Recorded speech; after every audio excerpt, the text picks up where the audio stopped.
Om Swastiastu. Selamat pagi teman-teman semua. Pada kesempatan kali ini, di mata kuliah Koperasi dan UMKM, kami akan membahas mengenai materi koperasi unit desa. Kami dari kelompok 5 beranggotakan Niwaya Novita Kurniasari, Nikomang Nita Febriani, Nikadek Pratnya Nita Utami, dan Nikadek Meliani.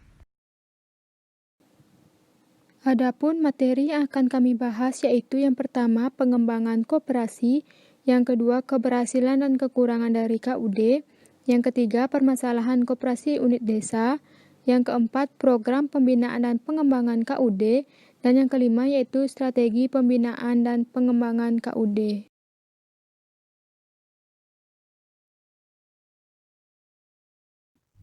Pengembangan koperasi. Gerakan perkoperasian di Indonesia berkembang menurut dua pola, yaitu pola umum atau pola konvensional dan yang kedua pola KUD.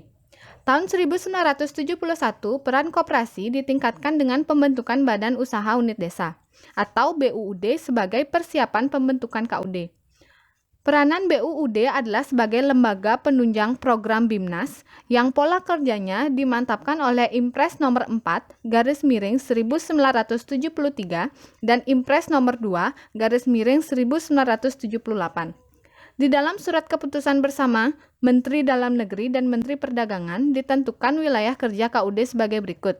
Yang pertama, berdasarkan potensi ekonomi dan partisipasi masyarakat yang terdapat dalam wilayah keanggotaan KUD. Yang kedua, berdasarkan kemampuan pelayanan yang mampu diberikan KUD yang meliputi berbagai bidang ekonomi.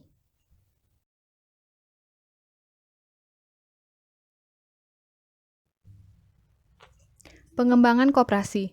Pengembangan koperasi unit desa ditunjukkan untuk menumbuhkan dan meningkatkan peranan serta tanggung jawab masyarakat pedesaan agar mampu mengurusi diri sendiri secara nyata serta meningkatkan taraf hidupnya. KUD sebagai soko guru perekonomian rakyat artinya, yang pertama, KUD mampu menjadi pusat pelayanan dan wadah utama bagi berbagai kegiatan ekonomi pedesaan yang efektif dan efisien.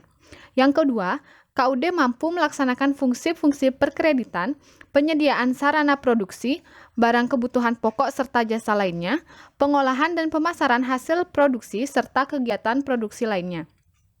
Yang terakhir, KUD mampu berswakarsa dan berswakarya dengan jalan memiliki anggota yang aktif dan jumlah yang cukup memadai, memiliki pengurus yang berjiwa kewirakoperasian, mempunyai idealisme dan dedikasi, mampu mempekerjakan manajer dan staf yang profesional, memiliki badan pemeriksa yang cakap dan bertanggung jawab, serta memiliki sistem manajemen yang baik.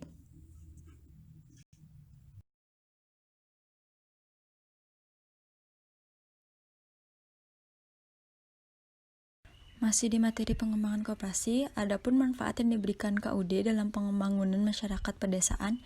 Yang pertama yaitu KUD sudah mampu memotivasi dan meningkatkan daerah kerja masyarakat desa. Yang kedua, KUD sudah mampu mendekatkan produsen atau petani dengan konsumen. Yang ketiga, KUD sudah mampu mengembangkan industri kecil dan pengrajin. Yang keempat, KUD memperkenalkan dan mengajarkan kemajuan teknologi di bidang produksi. Yang kelima, KUD mampu merangsang pertumbuhan kesempatan kerja. Dan adapun fungsi koperasi dalam kegiatan perekonomian desa. Yang pertama yaitu memberi kredit dengan bunga rendah dan syaratnya ringan. Yang kedua, penyediaan dan pengukuran sarana produksi serta barang dan jasa keperluan sehari-hari. Yang ketiga, pengolahan dan pemasaran hasil produksi. Dan yang terakhir yaitu kegiatan perekonomian lainnya sesuai dengan Impres nomor 2 tahun 1978.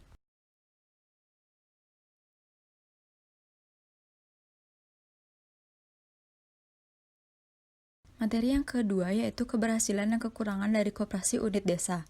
Keberhasilan dari koperasi unit desa, ukuran keberhasilan koperasi unit desa ditentukan oleh yang pertama yaitu baik tidaknya alat perlengkapan organisasi yaitu rapat anggota dalam pengurusan koperasi dan badan pemeriksa koperasi.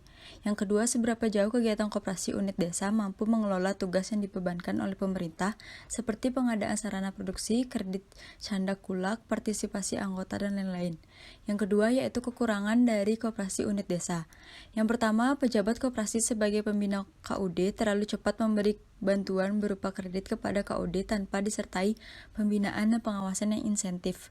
Yang kedua, penyuluhan mengenai KUD dilakukan sambil tanpa ada koordinasi dengan dinas-dinas teknis lain. Yang ketiga, jumlah tenaga pembina koperasi tidak sebanding dengan luas wilayah dan jumlah anggota masyarakat yang dilayani.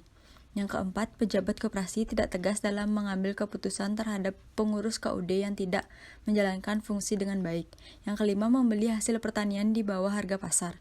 Yang keenam, belum mampu bersaing di pasaran. Dan yang terakhir yaitu kurangnya permodalan.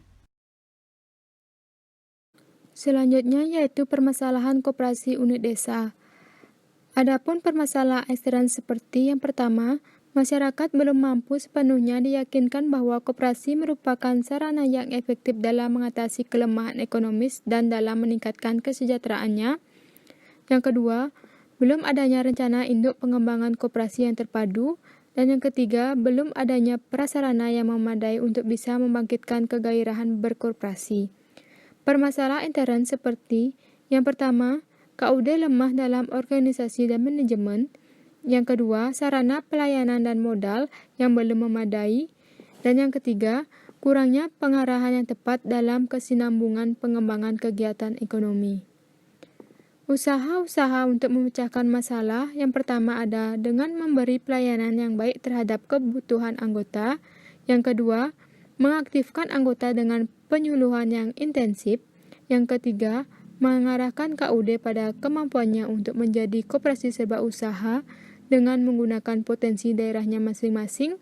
Yang keempat, dengan penyempurnaan organisasi intern dan ekstern KUD. Dan yang terakhir yaitu dengan memperbaiki manajemen koperasi.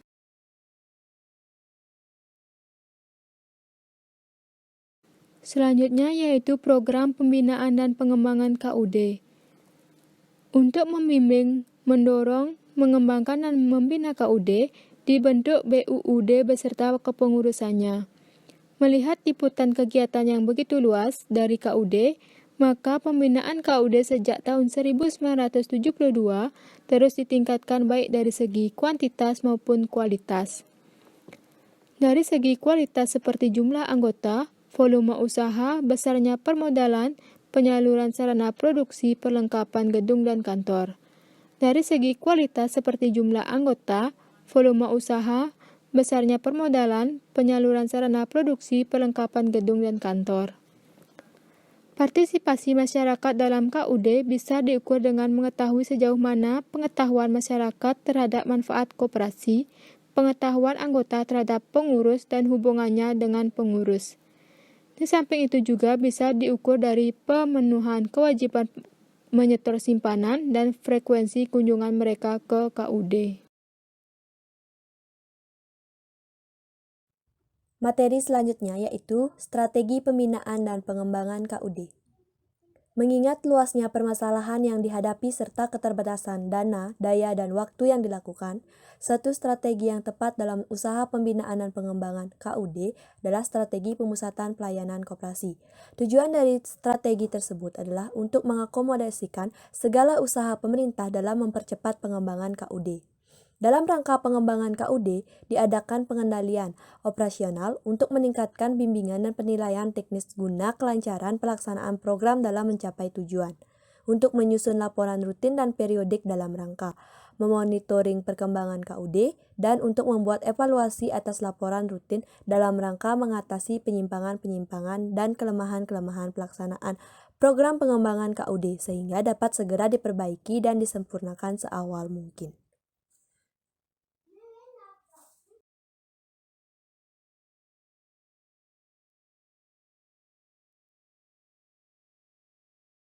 Baik, sekian presentasi dari kelompok 5. Jika ada salah kata, kami mohon maaf. Kami tutup dengan Parame Santi. Om Santi, Santi, Santi, Om.